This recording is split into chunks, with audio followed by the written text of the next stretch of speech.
What if Egypt won the Egyptian-Ottoman Wars? In our own timeline, the Albanian viceroy of Egypt Muhammad Ali would declare himself Wali, or King of Egypt.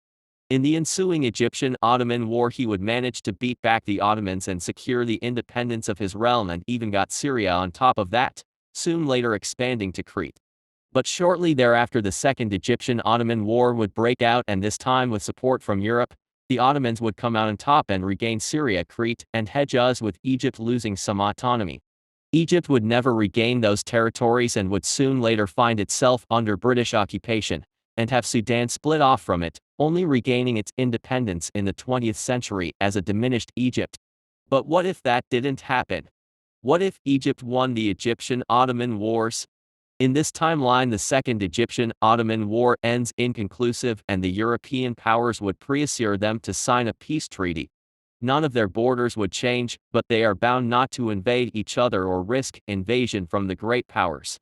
This clause was important for the European powers, because they feared that Muhammad Ali would conquer the Ottoman Empire and modernize it, thus preventing it from being a playball of the great powers. This ensures that these fears won't be materialized, and with the Ottomans having lost a lot of land, they are now weaker at the face of European aggression. Egypt also secured its independence, with the Ottomans forced to recognize them as such, thus massively weakening the Ottoman Empire.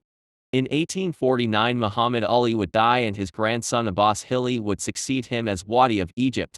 In 1848, Napoleon III would still become president of France, and soon later emperor. He'd likely take the mantle of protector of the Christian in Egypt away from Russia, arguing that Russia was the protector of Christians in the Ottoman Empire and not in Egypt. Nonetheless, the Crimean War would still break out, as Russia would threaten to invade Egypt through the Ottoman Empire, thus also bringing them into the conflict. The Crimean War wouldn't be any different from our own timeline, but if anything, with Egyptian help, the anti-Russian coalition does slightly better than in our own timeline. But I doubt that this would translate to a harsher treaty, and it is pretty much like in our own timeline, with the Black Sea demilitarized and Russia losing southern Bessarabia. After the First Egyptian-Ottoman War in our own timeline, Muhammad Ali was discussing the possibility of creating a Jewish homeland in Palestine, and so in this timeline it's possible that this plan goes through. With Jews leaving Europe a century earlier than in our own timeline, many pogroms in that time period, like in Russia or Germany, would have been prevented. Under Abbas Hili, the kingdom would start to modernize with French and British loans, and while it is not to the level of Europe, it is a great Middle Eastern power, even surpassing the Ottomans. But this came at the cost of his realm falling more and more into the British and French sphere, and it being indebted to them. Abbas Hili died soon thereafter at the hands of his slaves, and his uncle Sand succeeded him. Under him, construction for the Suez Canal begun. In 1863 he too died, and his nephew Ismail became Wadi. In 1867 he'd elegante himself to the position of Khedive, and in 1869 the Suez Canal would be finished. While this sounds great, his extravagant lifestyle and ambitions goals would bankrupt the nation, and only increase his foreign influence in the nation. In the late 1870s, two events would result in Europe solidify itself in the Middle East. First was the Russo-Turkish War, which Russia wins even harder, leading to an even harsher Treaty of San Stefano, ultimately leading to the Congress of Berlin. There the great powers don't believe that the Ottoman Empire can stand on its own and decide to partition the sick man of Europe. In the Middle East, the British create an Iraqi client state under the Jalili dynasty, with Egypt getting slight expansion and Russia annexing all of eastern Anatolia. In Africa, the French take Tunis, and Italy takes Tripolitania. In the Balkans, the most important part of this conference, Austria-Hungary would still get Bosnia and Herzegovina, but also got a small expansion along the coast, and Albania would be created under Austrian protection. Serbia and Montenegro would partition Sanjak, with Serbia also getting Niš and parts of Macedonia, and Romania gets northern Dobruja. Greece would massively expand into Thessaly, Epirus, and southern Macedonia. The Ottoman Empire only got to keep Thrace and Bulgaria, while not getting its full San Stefano border still got Macedonia. The rest of the Ottoman Empire essentially falls under British protection. This treaty was designed to prevent Russia from getting into the Mediterranean Sea, as the Ottomans are now under British protection, thus locking away Constantinople and Greece too, falling to London, due to its disputes with Bulgaria and Austria-Hungary locked away Serbia and Montenegro, thus Russia was successfully contained. But nonetheless, Russia still massively grew its sphere in this war. In 1879 the Arabi revolt would force Ismail to abdicate in favor of Tewfik and see the British entrench themselves in Egypt, thus solidifying the British in the entire Middle East. The United Kingdom in particular would begin to be afraid of the rising Russian power. These fears would gradually mellow down, as Russia did not partake in the scramble for Africa and Japanese victories in the Russo-Japanese War, but it would likely be a small victory, only being able to kick Russia off of Korea and not being able to take South Sakhalin. But at the same time, Germany would become a thorn in the side for the British. They still join the Entente, but this alliance is a looser one than in our timeline due to their Russian fears. An ideal scenario for the British would see Germany and Russia lose the Great War and France and Austria-Hungary win.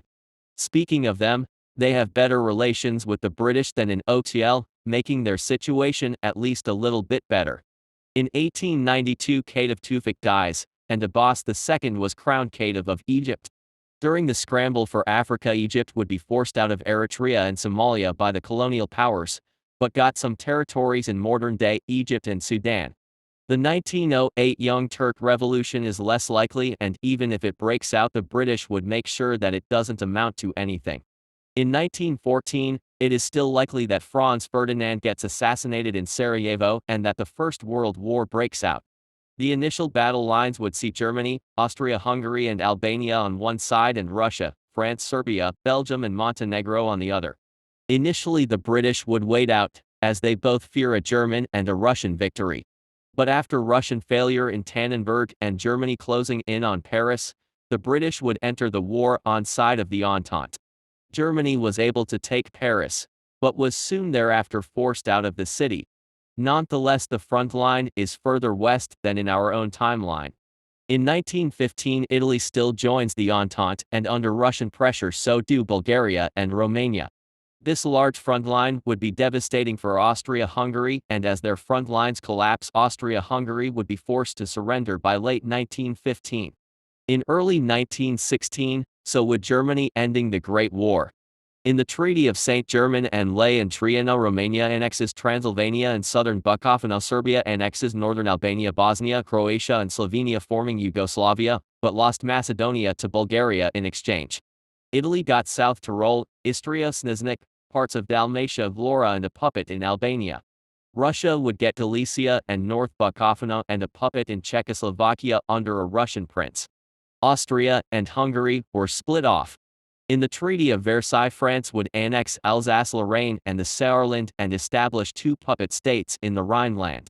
Meanwhile, Russia would annex Upper Silesia, Posen, West Prussia and East Prussia. The German colonies would be divided amongst the victors. Belgium also got Upon Malmedy and Denmark Schleswig. Germany would also have to pay reparations and demilitarize both sides of its border. In Germany, the monarchy endured, but popular unrest led to the adoption of a constitution that drastically limits his power. While the German threat was now extinguished, but Russian is now a threat that can no longer be ignored. First steps were taken by the British to contain them, for example by giving Italy all of its promised territories, and thus binding them to themselves. France, meanwhile, while no longer being close to Russia, wouldn't be hostile either, as Russia is a great ally against Germany. Russia and the United Kingdom would grow further and further apart. Something like a Ruhr crisis could still happen in the early 1920s. After the Ruhr crisis, London would force Paris and Berlin to the negotiating table. It was agreed that war reparations would be temporarily paused. The United Kingdom does pay France a portion, but Germany is expected to pay back the British. They also agreed to a secret deal regarding Russia. France wouldn't join the war on their side, but they wouldn't assist the Russians either, and instead remain neutral. They also agreed to revisit the Treaty of Versailles after a potential war with Russia, and that until this war, Germany is allowed to remilitarize.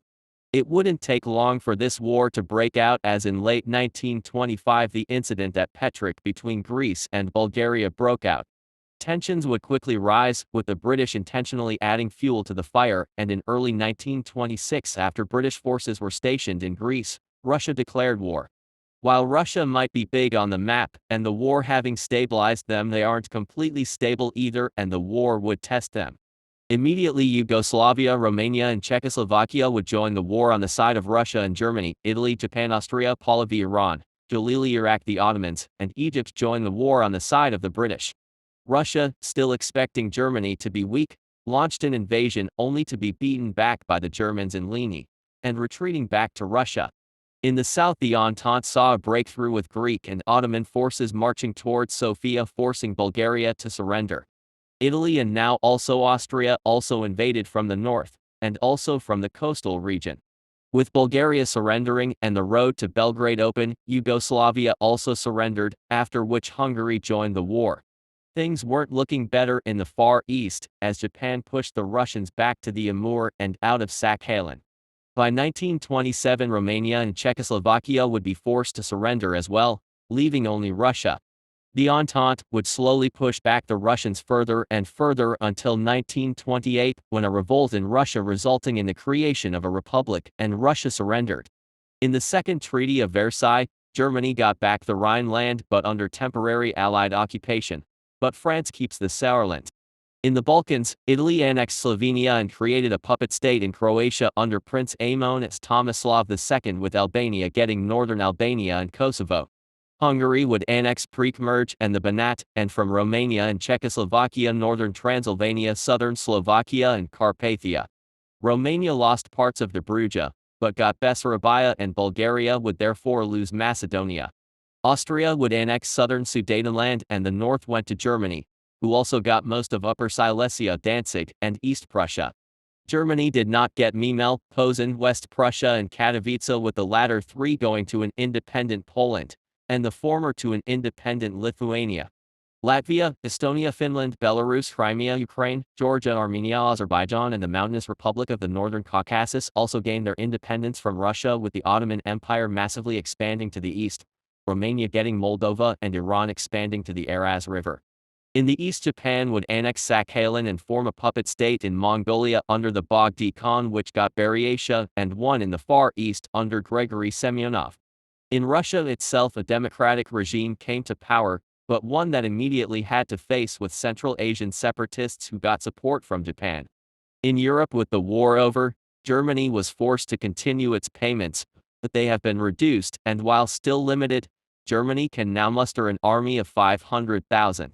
After the war, Europe might begin to integrate, starting with Germany and France, but growing to much of the liberated areas. With German and French relations improving, and integration of Austria is possible but not guaranteed. For the British, they finally achieved European balance and can focus on their empire now, but its days are likely numbered.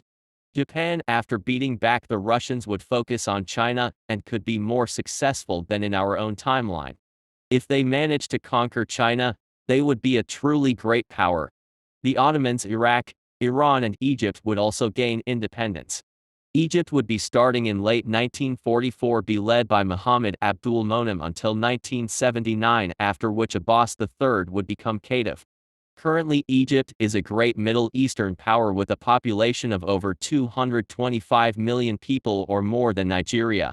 In this timeline, Egypt would continue to control Syria and Hejaz, but couldn't escape the British, but at least doesn't become a colony. In Europe, Russia would be even more powerful, ultimately forcing the British to work with their defeated rival in hopes of pushing the Russians back. If you liked the episode, leave a like, and don't forget to subscribe. Goodbye.